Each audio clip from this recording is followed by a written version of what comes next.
Hello students, आज हम पढ़ने जा रहे हैं वेरिएशन ऑफ मेंडल्स प्रिंसिपल। जैसा कि हम जानते हैं कि मेंडल ने कुछ लॉज बनाए थे, जैसे प्रभाविता का नियम, पृथक्करण का नियम, स्वतंत्र अपव्यूहन का नियम। और उस समय जब मेंडल ने ये नियम बनाए थे तो इनके खूब सारे उदाहरण भी उसने दिए थे। लेकिन जब मॉडर्न जेनेटिक्स की शुरुआत हुई तो ये देखा गया कि जो मेंडल के प्रिंसिपल्स हैं वो ज़रूरी नहीं है कि हमेशा ही एप्लीकेबल होते हैं। कभी कभी कुछ उदाहरण ऐसे हैं जहाँ पर कि ये मेंडल के जो नियम हैं वो लागू नहीं होते हैं। उन्हीं को आज हम यहाँ पर पढ़ने जा रहे हैं। सबसे पहले आपको ये मालूम होना चाहिए कि लोकस क्या होता है। लोकस, क्योंकि अभी मैं जब यहाँ पर पढ़ाऊंगा तो कुछ शब्द आएंगे, तो उसके लिए ज़रूरी है कि मैं उन शब्दों के बारे में आपको पहले ही बता दूं। लोकस जो होता है वो गुणसूत्र पर जीन की स्थिति, right, position of gene on chromosome. गुणसूत्र पर जीन की जो स्थिति है उसे हम क्या कह देते हैं, लोकस कह देते हैं। जैसे मान लीजिए कैपिटल टी है और स्मॉल टी है, तो ये जो कैपिटल टी जहां पर स्थित है ये जीन का क्या हो गया, लोकस हो गया है। तो गुणसूत्र पर जीन की स्थिति को हम क्या कह देते हैं, लोकस कह देते हैं। फिर आपको यह भी मालूम होना चाहिए कि युग्म विकल्पी क्या होता है। तो युग्म विकल्पी क्या है, जैसे मान लीजिए कैपिटल टी और स्मॉल टी, ये युग्म विकल्पी है। एक लंबाई के लिए है और एक बोनेपन के लिए। जैसे उदाहरण के तौर पर कैपिटल आर स्मॉल आर, तो ये गोल के लिए, ये झुर्रीदार के लिए। कैपिटल वाई स्मॉल वाई, तो ये किसके लिए, पीले के लिए है, तो ये किसके लिए, हरे के लिए। ये क्या होते हैं, युग्म विकल्पी होते हैं। अब यदि हम वेरिएशन ऑफ मेंडल प्रिंसिपल्स पढ़ना चाहते हैं तो उसके लिए हमें कुछ जीन अंतःक्रियाओं को पढ़ना होता है, हमें कुछ जीन इंटरेक्शंस को पढ़ना होता है। आपको ये मालूम होना चाहिए कि जीन इंटरेक्शन जो होते हैं वो दो प्रकार के होते हैं। एक जो है वो इंट्रा एलिलिक जीन इंटरेक्शन है, जिसको इंट्रा एलिलिक जीन अंतःक्रिया कहते हैं, और एक जो होता है वो इंटरजेनिक या नॉन एलिलिक जीन अंतःक्रियाएं होती है। पहले आप ये समझें कि ये क्या चीज़ है, इंट्रा एलिलिक जीन इंटरेक्शंस क्या होती है। तो इंट्रा एलिलिक जीन इंटरेक्शन को समझने का सबसे बढ़िया तरीका है कि यहाँ पर जीन एक है और उसके दो युग्म विकल्पी है। एक जीन है और दो युग्म विकल्पी है। तो एक जीन के दो युग्म विकल्पी यदि समजात गुणसूत्रों पर एक ही लोकस के ऊपर पाए जाएं तो, और इनके बीच में यदि अंतःक्रिया होती है तो उसको हम बोलते हैं इंट्रा एलिलिक जीन इंटरेक्शन। मान लीजिए ये दो समजात गुणसूत्र है, मान लीजिए कि ये दो समजात गुणसूत्र है और यहाँ पर जीन एक है और दो युग्म विकल्पी है। आप देख सकते हैं जो एक ही लोकस के ऊपर पाए जा रहे हैं। इस समजात गुणसूत्र पर कैपिटल टी इस लोकस के ऊपर है और इस समजात गुणसूत्र के ऊपर इस लोकस के ऊपर स्मॉल टी है। तो यदि समजात गुणसूत्रों के मध्य यदि जीन अंतःक्रिया हो रही है, राइट, तो उसको हम क्या कह देते हैं, इंट्रा एलिलिक जीन इंटरेक्शन। जो आपके सामने जो शो कर रखी है ये वाली, इनके बीच में एक जीन के दो युग्म विकल्पियों के बीच में जो समजात गुणसूत्रों पर पाई जा रही है, इनके बीच में होने वाली अंतःक्रिया को हम इंट्रा एलिलिक जीन इंटरेक्शन कहते हैं। और इंटरजेनिक डिफरेंट है।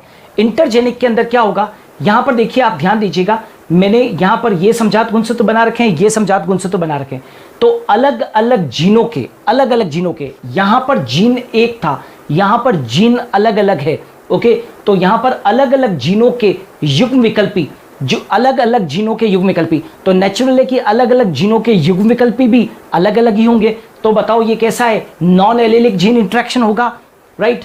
तो अलग अलग जीनों के युग्म विकल्पी, अलग अलग जीनों के युग्म विकल्पी, जैसे कैपिटल टी और स्मॉल टी, कैपिटल पी और स्मॉल पी, ये इस यहाँ पर इन समजात गुणसूत्रों पे पाए जा रहे हैं, ये इन समजात गुणसूत्रों के मध्य में पाए जा रहे हैं। तो अलग अलग जीनों के युग्म विकल्पी जो समान गुणसूत्रों के ऊपर या अलग अलग गुणसूत्रों के ऊपर पाए जाएं और इनके मध्य यदि अंतःक्रिया हो तो उसको क्या बोलते हैं, इंटरजेनिक या अयुग्म विकल्पी जन अंतःक्रिया कहते हैं। जैसे कि आप यूं समझे कि देखिएगा, अलग अलग जीनों के युग्म विकल्पी या तो कहां पर हो, समान गुणसूत्र पर हो। मतलब यदि मान लीजिए कि ये एक युग्म विकल्पी है और इसी गुणसूत्र के ऊपर ये एक और जोड़ी युग्म विकल्पी है, इनके बीच में अंतःक्रिया हो रही है तो उसको भी आप इंटरजेनिक ही मानोगे। यदि इन गुणसूत्रों के ऊपर जो जीन्स हैं, एलील्स हैं, और इनके ऊपर जो एलील्स हैं, युग्म विकल्पी हैं, इनके बीच में भी आपस में अंतःक्रिया हो रही है तो इसको भी आप क्या कहोगे, इंटरजेनिक या नॉन एलिलिक जीन इंटरेक्शन कहोगे। मतलब यदि इन दोनों के बीच में हो रहा है तो ये कौन सा हो गया, इंट्रा एलिलिक जीन इंटरेक्शन। यदि इनके बीच में और इनके बीच में जो समान गुणसूत्रों के मध्य इनके बीच में हो या अलग अलग गुणसूत्रों के ऊपर जो युग्म विकल्पी है उनके बीच में हो तो उसको क्या बोलते हैं, इंटरजेनिक या नॉन एलिलिक जीन इंटरेक्शन कहते हैं। यदि आप इंट्रा एलिलिक जीन इंटरेक्शन पढ़ना चाहते हैं तो उसके दो उदाहरण हैं। अपूर्ण प्रभाविता और सह प्रभाविता, इनकम्प्लीट डोमिनेंस और कोडोमिनेंस, और इंटरजेनिक अंतरक्रियाएं जो होती है उनके कई सारे एग्जाम्पल है, जैसे कि प्रबलता, बहुजीनी वंशागति, complementary gene, supplementary gene effect, duplicate gene effect, संदमक जीन प्रभाव, और भी कई सारे इसके होते हैं। आज के इस वीडियो के अंदर हम एक इंट्रा एलिलिक जीन इंटरेक्शन पढ़ने जा रहे हैं और उसका नाम है अपूर्ण प्रभाविता। ओके, सो हम पढ़ने जा रहे हैं इंट्रा एलिलिक जीन इंटरेक्शन, और उसमें सर्वप्रथम हम पढ़ेंगे इनकम्प्लीट डोमिनेंस के बारे में। देखिएगा, इनकम्प्लीट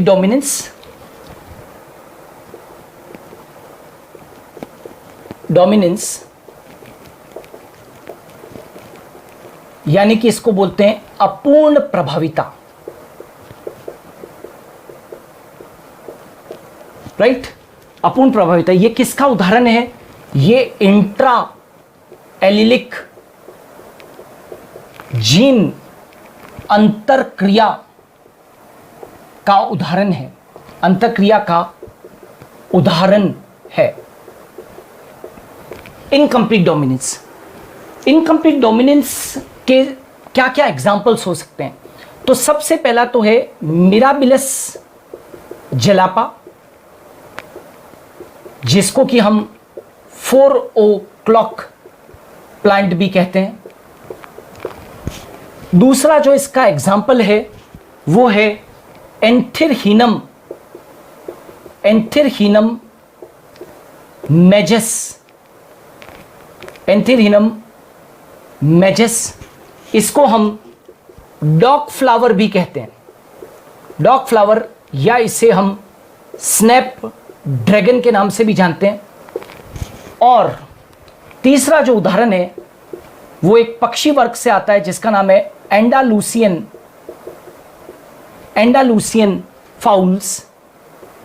ये पक्षी हैं एंडालूसियन फाउल्स। ओके, तो मिराबिलस जलापा, एंथिरहीनम मेजस और एंडालूसियन फाउल जो हैं वो अच्छे एग्जाम्पल्स हैं इनकम्प्लीट डोमिनेंस के। अब देखिएगा, समझिएगा कि इनकम्प्लीट डोमिनेंस है क्या। उसको समझने के लिए यूं समझें, मेंडल के अपवाद है ना, इनकम्प्लीट डोमिनेंस जो है वो मेंडल का नियम इसके ऊपर लागू नहीं होता है। मेंडल ये कहता है कि कैपिटल टी स्मॉल टी, आपने युग्मक बनाया कैपिटल टी, युग्मक बनाया स्मॉल टी, और F1 पीढ़ी बनाई, तो F1 पीढ़ी जो है वो कैपिटल टी स्मॉल टी वाली होती है।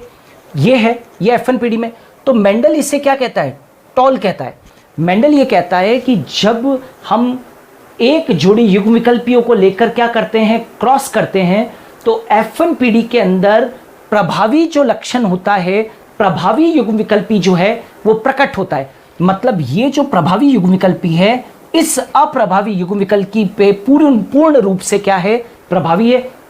इसलिए आप देख सकते हैं कि टॉल यानी कि लंबा जो था वो प्रकट होता है। लेकिन अपूर्ण प्रभाविता के अंदर क्या होगा? अपूर्ण प्रभाविता में हम देखेंगे कि F1 पीढ़ी में प्रभावी अप्रभावी संबंध देखने को नहीं मिलता, अपितु एक मिश्रित फिनोटाइप F1 पीढ़ी में देखने को मिलता है, जो पेरेंट्स से भिन्न होता है,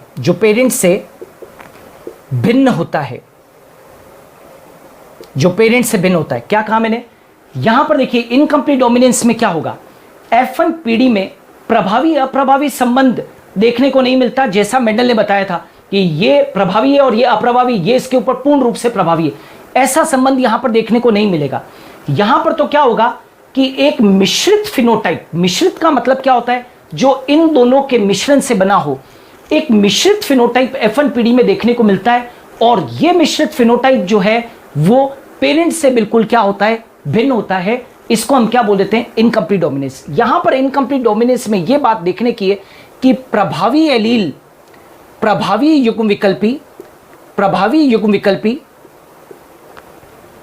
अपूर्ण रूप से, प्रभावी युग्म विकल्पी अपूर्ण रूप से अप्रभावी, प्रभावी युग्म विकल्पी अपूर्ण रूप से अप्रभावी युग्म विकल्पी, अप्रभावी युग्म विकल्पी पर प्रभावी है। क्या कहा मैंने? प्रभावी युग्म विकल्पी अपूर्ण रूप से अप्रभावी युग्म विकल्पी पर प्रभावी है। प्रभावी तो है लेकिन पूरे तरीके से प्रभावी ना होकर और अपूर्ण रूप से क्या है? प्रभावी है, राइट। प्रभावी युग्म विकल्पी यानी कि जो डोमिनेंट एलील है वो रिसेसिव एलील के ऊपर प्रभावी तो है लेकिन पूर्ण रूप से प्रभावी ना होकर और अपूर्ण रूप से प्रभावी है। मतलब प्रभावी युग्म विकल्पी अपूर्ण रूप से अप्रभावी युग्म विकल्पी पर क्या है? प्रभावी है, राइट।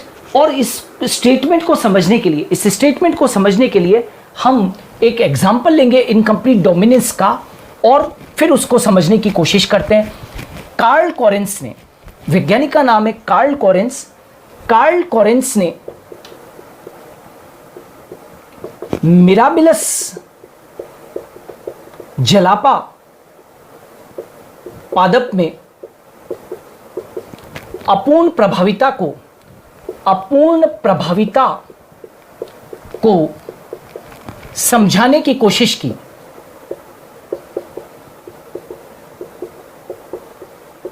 राइट, इन्होंने क्या किया? मिराबिलस जलापा के, कार्ल कोरेंस ने मिराबिलस जलापा की दो किस्मों को लिया, कैपिटल आर, स्मॉल आर। ये क्या है? पेरेंट्स हैं। ये लाल पुष्प की वैरायटी थी। ये क्या थी? एक लाल पुष्प की variety, red colour flower variety, okay. और ये जो थी वो श्वेत पुष्प की वैरायटी थी। मिराबिलस जलापा की कार्ल कोरेंस ने दो वैरायटीज को लिया, एक लाल पुष्प की वैरायटी थी और एक श्वेत पुष्प की वैरायटी थी। This was for red colour and this was for white colour. अब इन्होंने इससे गैमेट्स बनाए। तो गैमेट क्या आएगा? Capital R. गैमेट क्या आएगा? Small are. और क्रॉस किया तो क्या आया? Capital R small R, F1PD। अब समझिएगा मेंडल क्या कहता है। मेंडल ये कहता है कि ये युग्म विकल्पी, प्रभावी युग्म विकल्पी अप्रभावी युग्म विकल्पी के ऊपर क्या होता है? प्रभावी होता है, ओके। लेकिन यहां पर आप इनकम्प्लीट डोमिनेंस के अंदर देखोगे कि यहां पर ये जो प्रभावी युग्म विकल्पी है ये इस अप्रभावी युग्म विकल्पी के ऊपर पूर्ण रूप से प्रभाविता नहीं दर्शा रहा है। ये युग्म विकल्पी, जो प्रभावी युग्म विकल्पी है वो स्मॉल आर के ऊपर अपूर्ण रूप से क्या है? प्रभावी है। और इस कारण से F1PD के अंदर रंग जो आया वो पिंक आया, जो बिल्कुल भिन्न है किससे? पैतृकों से। न तो यहां पर लाल आया न श्वेत आया। यदि मेंडल सही था तो कलर यहां पर क्या आना चाहिए था? लाल आना चाहिए था, लेकिन कलर लाल ना आकर और ये पिंक आया। पिंक जो है वो एक प्रकार का मध्यवर्ती फिनोटाइप है। पिंक क्या है? ये मध्यवर्ती फिनोटाइप है। यहां पर मैं लिख देता हूं कि पिंक जो है वो एक मध्यवर्ती फिनोटाइप है। मध्यवर्ती फिनोटाइप इसको क्यों कहा है? क्योंकि ये लाल और श्वेत के मिश्रण से बना है। ये लाल और श्वेत के मिश्रण से बना है। तो कार्ल कोरेंस ने क्या पाया कि F1PD के अंदर सभी पादप जो थे वो कैसे रंग के थे? पिंक रंग के आए। कैसे ये पिंक रंग कैसे आया? तो देखिए कैपिटल आर स्मॉल आर, और इधर देखें कैपिटल आर स्मॉल आर। तो ये क्रॉस किया, मान लीजिए कैपिटल आर स्मॉल आर को यहां पर क्या किया? क्रॉस किया। कैपिटल आर को हमने क्रॉस किया किससे? स्मॉल आर से। तो आप देखो capital R small R, capital R small R, capital R small R, capital R small R. तो F1PD के अंदर तो सभी कैसे आ रहे हैं? पिंक आ रहे हैं। जबकि मेंडल ये कहता था कि पिंक कलर की जगह पर यहां पर क्या आने चाहिए? लाल आने चाहिए। लेकिन लाल आए नहीं, यहां पर सब कैसे आए? गुलाबी आए, ओके, पिंक कलर आए। अब उन्होंने देखा कि चलिए F2PD को निकाल कर देखते हैं कि क्या F2PD के अंदर जो मेंडल ने अनुपात निकाला था, लक्षण प्ररूप अनुपात और जीन प्ररूप अनुपात, उसके ऊपर कोई असर पड़ता है क्या? तो यहां पर देखें F1PD में तो आपने देख लिया कि F1PD के अंदर तो सभी पिंक रंग के आते हैं। सभी पिंक कैसे आएंगे? कैपिटल आर को मैंने क्रॉस किया स्मॉल आर से। तो आप देखें सभी कैसे रंग के आ गए? पिंक आ गए। ये भी कैसा है? पिंक है। पिंक, ये भी पिंक है और ये भी कैसा है, पिंक है। ओके, अब F1PD से यदि हम F2PD निकालना चाहते हैं तो हम क्या करते हैं, इसको इसी से क्या कर देते हैं, क्रॉस, जिसको कि हम बोलते हैं सेल्फिंग या स्वपरागित करना, सेल्फिंग करना। तो सेल्फिंग जब करते हैं तो F2PD निकालते हैं। F2PD के अंदर हम एक चेकर बोर्ड बनाते हैं। यहां पर मैंने एक चेकर बोर्ड बनाया और इस चेकर बोर्ड के अंदर यहां पर लिखा मैंने कैपिटल R और स्मॉल r, यहां पर लिखा मैंने कैपिटल R और स्मॉल r। ओके, और क्रॉस किया तो आया कैपिटल R, फिर इसको इससे कैपिटल R स्मॉल r, इसको इससे कैपिटल R स्मॉल r और इसको इससे स्मॉल r। अब इनको नाम देते हैं, हम नाम देते हैं। तो ये तो क्या है, प्योर रेड है, आप देख सकते हैं कैपिटल R पेट्रिको के अंदर था, लाल था। ओके, ये जो रंग आया ये इंटरमीडिएट रंग आया जो कि लाल और श्वेत के मिक्सचर से बना है, और ये जो रंग आया वो क्या आया, पिंक आया। यहां पर कैपिटल R स्मॉल r को यदि आप देखें तो ये कैसा है, पिंक है ये भी, और ये वाला जो था वो कैसा रंग आया, व्हाइट रंग आया। अब इनको देखने के बाद में यहां पर कार्ल कोरेंस ने क्या निकाला, लक्षण प्रारूप अनुपात निकाला। जैसे मेंडल ने निकाला था ना, वैसे यहां पर इस क्रॉस के अंदर F2PD के पुनेट स्क्वायर को देखकर और लक्षण प्रारूप निकाला, यानी कि फिनोटाइपिक रेशियो निकाला। हम यहां पर फिनोटाइपिक रेशियो निकालते हैं। यहां पर फिनोटाइपिक रेशियो क्या है, यहां पर आप यहां पर देखें लक्षण प्रारूप अनुपात क्या होता है, बाहर से दिखाई देते हैं, लक्षणों को बाहर से दिखा जाता है। तो आपको यहां पर लाल कितने नजर आ रहे हैं, एक नजर आ रहा है, लाल यहां पर एक नजर आ रहा है, गुलाबी यहां पर कितने नजर आ रहे हैं, तो गुलाबी यहां पर दो नजर आ रहे हैं, और श्वेत कितने नजर आ रहे हैं, तो एक नजर आ रहा है। अब देखते हैं यहां पर कि जीन प्रारूप अनुपात को निकाल के देखते हैं। तो जीन प्रारूप अनुपात देखिए, जीन प्रारूप अनुपात का मतलब होता है जीनोटाइप। तो यहां पर देखो कि शुद्ध लाल कितने हैं, तो 1 है। यहां पर देखिए कि यहां पर पिंक कलर गुलाबी जो है कैपिटल R स्मॉल r जो कि विषम युग्मजी हैं वो कितने हैं, यहां पर तो 2 है। और यहां पर अप्रभावी समयुग्मजी अवस्था के अंदर देखो कि कितने श्वेत में, तो यहां पर क्या है, 1 है। तो यहां पर आप देखो कि लक्षण प्रारूप अनुपात और जीन प्रारूप अनुपात जो है वो इनकम्प्लीट डोमिनेंस में क्या आया है, समान आया है। यानी कि जब कार्ल कोरेंस ने मिराबिलस जलापा पादप के ऊपर अपूर्ण प्रभाविता को समझाने की कोशिश की तो F2PD के अंदर उसको जो मेंडल का अनुपात था उससे क्या मिला, अलग अनुपात मिला। मेंडल के अनुसार जो F2PD होती थी उसके अंदर लक्षण प्रारूप अनुपात जो आता था वो 3:1 आता था। यदि मेंडल सही था तो हमेशा अनुपात जो है वो कितना आना चाहिए था, 3:1 आना चाहिए था। लेकिन हम पढ़ क्या रहे हैं, variation of Mendel's principle. Karl Correns ने मिराबिलस जलापा के अंदर देखा कि लक्षण प्रारूप अनुपात मेंडल के समान 3:1 नहीं आता है, यहाँ पर अनुपात 1:2:1 आता है। और साथ के साथ यहाँ पर यह भी ध्यान रखना है आपको कि इनकम्प्लीट डोमिनेंस के अंदर चाहे लक्षण प्रारूप अनुपात हो, फिनोटाइपिक रेशियो चाहे जीनोटाइपिक रेशियो, वो अलग अलग नहीं आते हैं। और वो कैसे आते हैं, समान आते हैं, 1:2:1 आता है। यहाँ पर इसको पढ़ने के पहले एक और चीज़ अपने को जान लें, आगे बढ़ने से पहले एक और चीज़ जान लें कि याद रखना कैपिटल R स्मॉल r के ऊपर प्रभावी तो है लेकिन पूर्ण रूप से प्रभावी न होकर अपूर्ण रूप से प्रभावी है। इसलिए यहाँ पर कलर F1PD के अंदर लाल ना आकर और क्या आ गया, गुलाबी आ गया। ओके, और आप देख सकते हैं कि गुलाबी रंग जो है वो इंटरमीडिएट कलर है। गुलाबी रंग क्या है, एक इंटरमीडिएट कलर है। तो हम इस इनकम्प्लीट डोमिनेंस को दूसरे कई सारे नामों से जान सकते हैं। इसको हम इंटरमीडिएट F1 जनरेशन के अंदर इंटरमीडिएट इफेक्ट भी कहते हैं। इंटरमीडिएट इफेक्ट मतलब कि मध्यवर्ती प्रभाव का मतलब है लाल और श्वेत का मध्य रंग क्या था, पिंक। तो पिंक कलर आया ना, तो इसलिए इनकम्प्लीट डोमिनेंस को क्या कह दिया, मध्यवर्ती प्रभाव कह दिया। इसको हम एक और नाम से जानते हैं, इसको बोलते हैं ब्लेंडिंग इनहेरिटेंस। ब्लेंडिंग इनहेरिटेंस का मतलब ये होता है मिश्रित वंशागति। राइट, मिश्रण का मतलब समझते हैं ना, ब्लेंडिंग, मिश्रित। लाल और श्वेत का जो मिश्रण है वो क्या है, पिंक कलर है। यदि मैं आपको एक लाल रंग का पेंट का डिब्बा दे दूं और एक श्वेत रंग का पेंट का डिब्बा दे दूं तो दोनों के मिक्सचर से क्या बनेगा, पिंक कलर बनेगा। तो वैसे ही यहाँ पर क्या हुआ, दोनों के मिक्सचर से क्या बना, यहाँ पर एक पिंक कलर बना। इसलिए ये क्या है, मिश्रित वंशागति है। हालांकि मैं आपको बता दूं कि ये वास्तविक वंशागति मिश्रित वंशागति नहीं है। क्यों? क्योंकि आप देख सकते हो कि F2PD के अंदर फिर से मुझे शुद्ध लाल और शुद्ध श्वेत प्राप्त हो चुके हैं, यानी कि ये पूर्ण रूप से मिश्रित नहीं हुए। यदि पूर्ण रूप से मिश्रित हो जाते तो 100% जो है मुझे सब क्या मिलने चाहिए था, पिंक कलर, लेकिन ऐसा हुआ नहीं। आप 4 के चेकर बोर्ड में मुझे केवल 50% क्या मिले, पिंक मिले, और बाकी 25% क्या मिले, व्हाइट, और 25% क्या मिले, रेड मिले। इसलिए इसको कहते तो मिश्रित वंशागति है, लेकिन ये पूरी तरीके से मिश्रित वंशागति नहीं है। और साथ के साथ आपको यह भी ध्यान रखना है कि युग्म विकल्पी यहां पर क्या शो कर रहे हैं, यहां पर युग्म विकल्पी क्या शो कर रहे हैं, तो यहां पर ये युग्म विकल्पी जो है वो पार्शियल डोमिनेंस शो कर रहे हैं, पार्शियल डोमिनेंस शो कर रहे हैं। पार्शियल का मतलब ये होता है आंशिक प्रभाविता शो कर रहे हैं।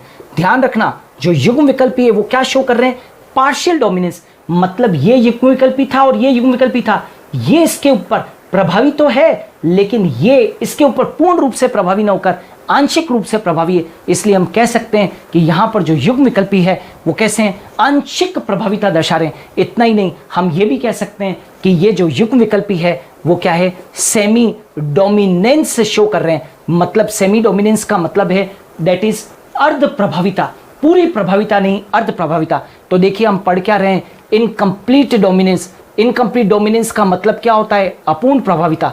लेकिन इस अपूर्ण प्रभाविता को कई और नामों से भी जाना जाता है, जैसे कि मध्यवर्ती प्रभाव, जैसे कि मिश्रित वंशागति, जैसे कि आंशिक प्रभाविता, जैसे कि सेमी डोमिनेंस या अर्ध प्रभाविता। ओके, तो ये तो था अपूर्ण प्रभाविता का प्रभाव किसके ऊपर, कार्ल कोरेंस ने किसके ऊपर बताया, मिराबिलस झलापा के ऊपर बताया। और ये देखा कि अनुपात जो है जीनोटाइप और फिनोटाइप रेशो दोनों ही 1:2:1 आते हैं। ओके, अब आ जाते हैं, हम एक सेकंड एग्जांपल और लेंगे अपूर्ण प्रभाविता को समझाने के लिए, और वो है एंडालूसियन फाउल्स। ये एंडालूसियन फाउल्स एक प्रकार के पक्षी हैं, कुछ भी नहीं है। ये कैसे हैं, ये जो पक्षियों के मुर्गे वगैरह जो होते हैं उनका है, ये एंडालूसियन फाउल्स है।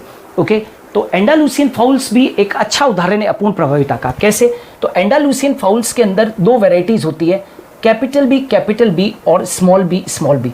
यूं समझिए ये ब्लैक कलर के फाउल्स हैं, ब्लैक कलर के पक्षी हैं। ओके, मुर्गियां जो होती है ब्लैक, और ये जो हैं वो कैसे हैं, वाइट कलर के हैं। ये वाइट कलर के एंडालूसियन फाउल थे।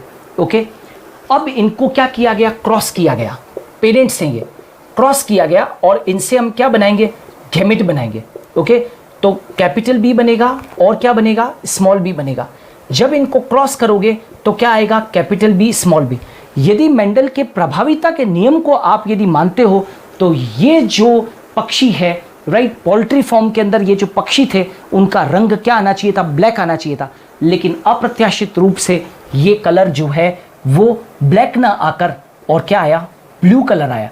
मतलब कि ये नीला रंग आया, ब्लू कलर आया। ओके, दिस वाज नीला या ब्लू कलर। हालांकि ये पूरी तरीके से नीले तो नहीं थे, बेसिकली जो फेदर्स थे उन पक्षियों के, उन फेदर्स के ऊपर ब्लैक और वाइट रंग की स्ट्राइप्स हुआ करती थी, तो वो ब्लू जैसे क्या होते थे, प्रतीत होते थे। तो देखिए ब्लैक और वाइट का जो मिश्रित रंग है वो क्या है, ब्लू है। इसका मतलब ये हुआ कि ये कैपिटल बी स्मॉल बी के ऊपर पूर्ण रूप से प्रभाविता नहीं दर्शा रहा है, कैपिटल बी स्मॉल बी के ऊपर अपूर्ण प्रभाविता दर्शा रहा है। इसलिए हम कह सकते हैं कि एंडालूसियन फाउल्स जो पोल्ट्री हाउसेस के अंदर मिलने वाले जो पक्षी हैं, राइट, उनको समझाने के लिए क्या है, ये एक अच्छा उदाहरण है। आप देख सकते हो कैपिटल बी स्मॉल बी के ऊपर क्या है, प्रभावी है, राइट।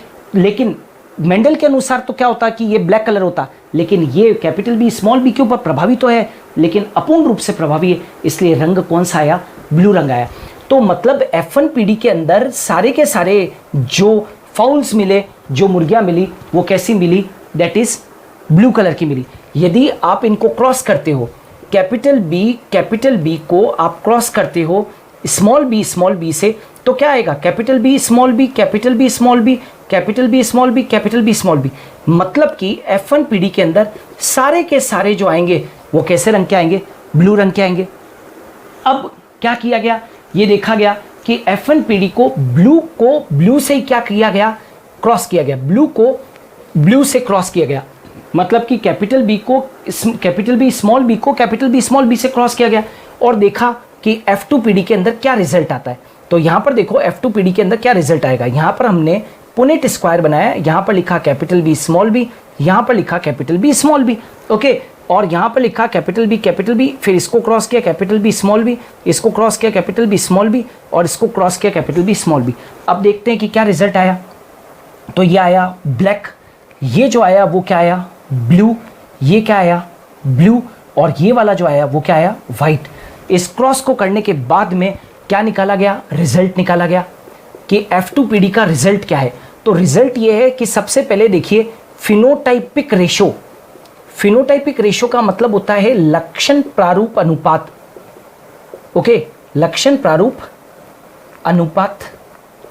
और यहां पर देखिए कि यहां पर लक्षण प्रारूप अनुपात मतलब बाहर से आपको देखने पर क्या नजर आ रहे हैं। तो इस चेकर बोर्ड में बाहर से देखने पर आपको काले कितने नजर आ रहे हैं, 1, नीले कितने नजर आ रहे हैं, 2, और व्हाइट कितने नजर आ रहे हैं, 1। इसी प्रकार से यदि हम जीनोटाइपिक रेशो निकालें तो जीनोटाइपिक रेशो जो है, जीन प्रारूप अनुपात जो है वो यहां पर देखो तो कितना निकलेगा। यहां पर देखिए कि समयुग्मजी ब्लैक कितने हैं, 1 है, विषम युग्मजी ब्लू कितने हैं, 2 हैं, और यहां पर आप देख सकते हैं स्मॉल बी ये जो है वो व्हाइट कितने हैं, तो कितने हैं यहाँ पर, 1 है, स्मॉल बी। तो आप देखो ये रिजल्ट जो है इसमें आप फिर से देख सकते हैं कि फिनोटाइपिक रेशो और जीनोटाइपिक रेशो 1:2:1 आया, यहाँ पर समान है। यदि मेंडल सही था तो यहाँ पर अनुपात आना चाहिए था कितना, 3:1 फिनोटाइपिक रेशो, लेकिन फिनोटाइपिक रेशो यहाँ पर कितना है, 1:2:1 आया। और साथ के साथ आप यहाँ पर देखिए कि इंपॉर्टेंट चीज़ ये है कि ये जो ब्लू रंग है, पोल्ट्री फार्म हाउस वालों ने क्या सोचा कि ये जो ब्लू रंग है ये डेलिकेसी के लिए जाना जाता है, ये डेलिकेसी के लिए जाना जाता है। कहने का मतलब ये है कि ब्लैक और वाइट रंग के जो फाउल्स थे उनकी मार्केट के अंदर जो कीमत थी वो बहुत क्या थी, कम थी। तो उन्होंने क्या सोचा कि ब्लू रंग जो है वो डेलिकेसी के लिए होता है, तो ये मार्केट के अंदर काफ़ी महंगा बिकता था। तो उन्होंने सोचा कि बहुत अच्छा होगा कि हमारे यहाँ पर सारे के सारे पोल्ट्री फार्म के अंदर यदि नीले सारे के सारे मुर्गियाँ हो जाए, यानी कि फाउल्स हो जाए, तो बहुत ही अच्छी बात है। तो उन्होंने क्या किया कि उन्होंने ब्लैक और वाइट मुर्गियों को क्या कर दिया, नष्ट कर दिया। यानी कि ये जो फाउल्स थे, नर और मादा पक्षी जो थे, इनको क्या कर दिया, ब्लैक और वाइट को क्या कर दिया, नष्ट कर दिया। और उन्होंने सोचा कि हम ब्लू को ब्लू से ही क्या कर दें, क्रॉस कर दें। यदि केवल नीले फाउल्स को नीले फाउल से ही क्रॉस कर दें तो हमें सभी क्या मिल जाएंगे, नीले मिल जाएंगे। लेकिन हो सकता है कि उनको, क्योंकि पोल्ट्री हाउस वाले थे, वो कोई बायोलॉजी के स्टूडेंट तो थे नहीं, तो उनको इस बात का तो नॉलेज था ही नहीं कि भाई ब्लू को ब्लू से क्रॉस करोगे तो ब्लू से ब्लू को क्रॉस करने पर केवल 50% ही तो आपको ब्लू मिल रहे हैं। भैया 4 का चेकर बोर्ड है, 4 में से आपको केवल कितने मिल रहे हैं, 2 ही तो ब्लू मिल रहे हैं। और फिर से वापस नीले को नीले से क्रॉस करने पर ब्लैक और वाइट भी तो 25% आ रहे हैं यहाँ पर।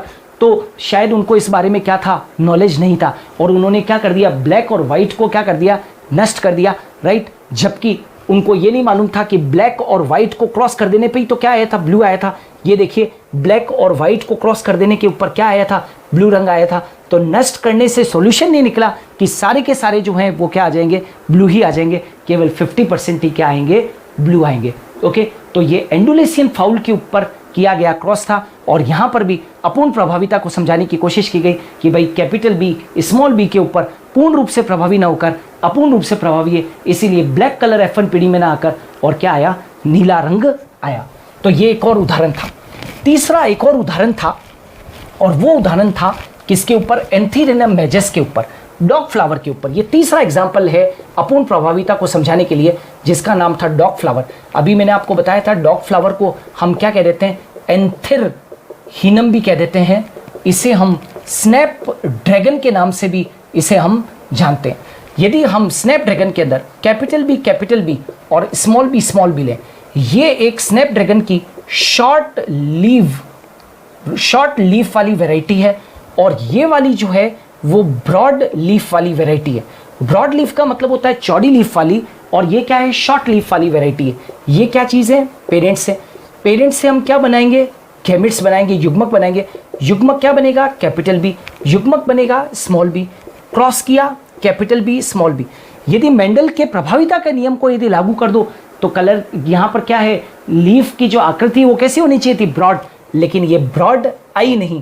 F1PD के अंदर ब्रॉड की जगह पर ये जो थी वो कैसी थी, इंटरमीडिएट लीफ आई। इंटरमीडिएट लीफ का मतलब है कि मध्यवर्ती लीफ आई। कहने का मतलब है ये जो लीफ आई वो ना तो ज़्यादा चौड़ी थी और ना ही क्या थी, शॉर्ट लीफ थी, ये बीच का करेक्टर था। मतलब कैपिटल बी, वापिस से वही चीज़, कैपिटल बी स्मॉल बी के ऊपर प्रभावी तो है लेकिन पूर्ण रूप से प्रभावी न होकर अपूर्ण रूप से प्रभावी है।